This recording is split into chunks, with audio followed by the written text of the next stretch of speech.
Talgram road 9 কোটি টাকা খরচ করে দীর্ঘ 5 কিলোমিটার রাস্তা তৈরি করা হয়েছে।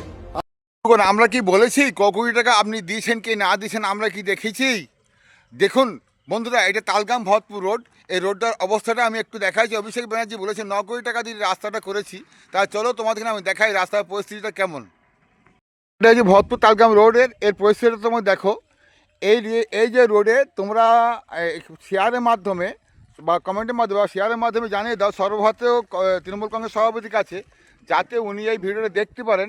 এনার যে 9 কোটি টাকার রাস্তা, এই রাস্তার পরিস্থিতিটা উনি যেন ভিডিওর মাধ্যমে দেখতে পারেন। তাই বন্ধুরা, তোমরা এই রাস্তা সম্বন্ধে তোমরা যথেষ্ট পরিমাণ প্রচুর পরিমাণে শেয়ার করো। আর শেয়ার করে পাঠিয়ে দাও যাতে সারা বাংলা মানুষ দেখতে পারে যে এই রোডটা হচ্ছে 9 কোটি টাকা খরচ করেছে। জমা 5 দিন হলো। আর ভিডিওটা তোমাদের কেমন লাগলো তোমরা অবশ্যই শেয়ারের মাধ্যমে কমেন্টের মাধ্যমে অবশ্যই আমাকে জানাবে।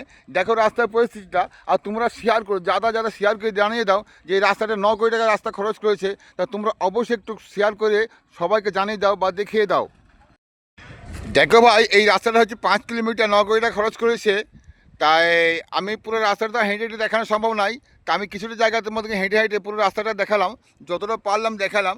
এখানকার মানুষের এই রাস্তার মধ্যে প্রতিদিন না হলেও 10,000 গাড়ি চলাচল করে প্রতিদিন। তা আমাদের কিন্তু প্রতিদিন যেতে হয় রোডের মধ্যে। তাই পরিস্থিতি খুব খারাপ হয়। তাই তোমাদের কিন্তু দেখালাম। অভিষেক ব্যানার্জি বলেছে যে 9 কোটি টাকা খরচ করে এই রাস্তাটা করেছি। তাই এই রাস্তাটা জমা কেবল 8 দিন হলো রাস্তাটা। তা রাস্তার পরিস্থিতি তাই তোমাদের কিন্তু তুলে ধরে দেখালাম। আর তোমরা যা শেয়ার করবে, কমেন্ট করে জানাবে।